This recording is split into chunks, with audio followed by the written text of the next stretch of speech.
Welcome back, guys, and thanks for tuning in to another episode of Terrible Towel Tuesday. I am your host, SimFBallCritic, along with the Terrible Towel. All right, guys, now at first I wasn't going to do another show this week because I did an early show, special edition after last week's game, Thursday night.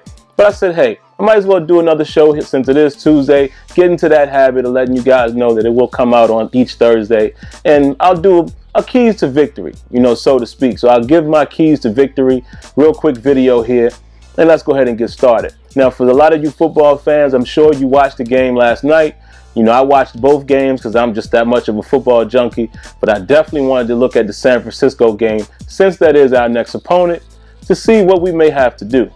All right, now, first and foremost, what I noticed is we have to control the line of scrimmage. San Francisco was blowing Minnesota's defense of line clear off the ball. I mean, killing them. They had so many running lanes. I mean, on those zone blocking plays, on the toss plays, the sweeps, those guys was just getting punished. I felt very bad for them. We need to definitely focus on that first and foremost, because Carlos Hyde is a big guy, big back. He runs north and south. He has power. You don't want a guy like that to get going. Got to control the line of scrimmage. We did a fairly good job last week, but just keep it real. Dion Lewis, a little guy, he was able to get some runs off, even though we held him to under 70 yards for the game. I think he was at 60 something. But for a guy like Carlos Hyde, big bruiser like that, it could get ugly if we don't control the line of scrimmage. As well, on the offensive side of the ball, we need to control it there.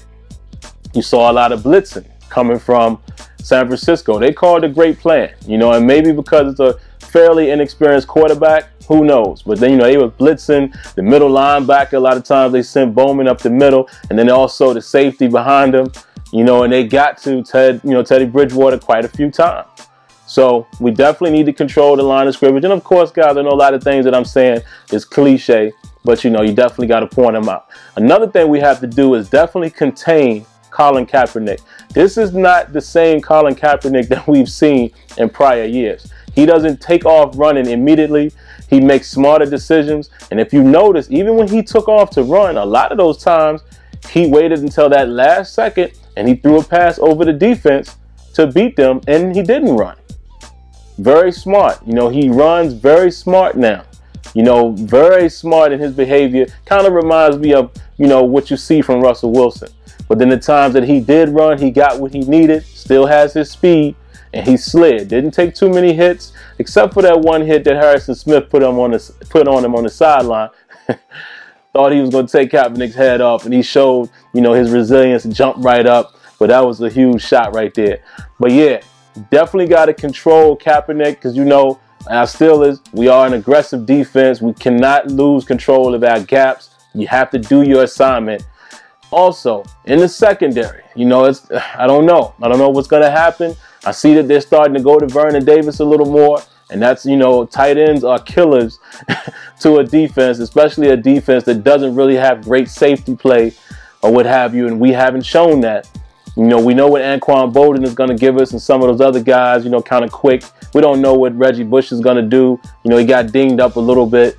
But there are definitely some offensive threats that we need to worry about. But, of course, the positives, we have a good offense as well. We showed that in New England, even without 3 key starters, we showed that we could still put some points up, still do our thing. Our offensive line looked pretty good in that game as well. So I think we'll be able to score points.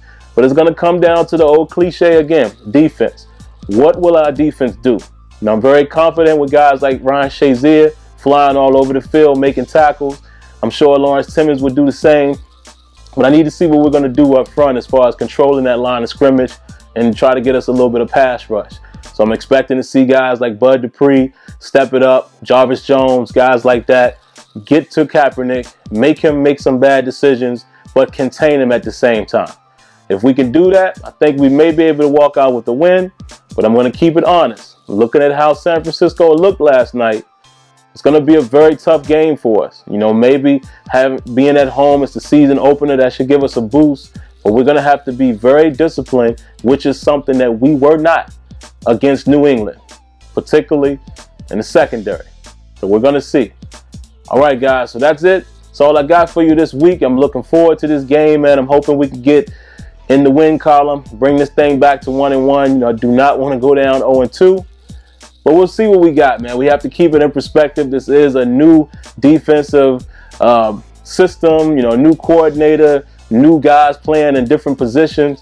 So it may be some growing pains and maybe some struggle points, but, you know, of course, we don't want to see that. So I'm going to always look forward to that win, and hopefully we can get it together. And let's get it going early. You know, I don't want to wait until later in the season. Let's start gelling a little earlier. So, all right, guys, that's all I got for you today. Leave your thoughts and leave your comments. Hey, it's not going to hurt you to hit the like button. I promise you. All right. Until next time, we'll get, here we go. Once again, guys, thanks for coming by. And if you want to interact with me live, head on over to Sim Standard Radio every Thursday night at 8 p.m. Eastern, along with Smitty and Azure Effect. The call-in number for the show is down in the description.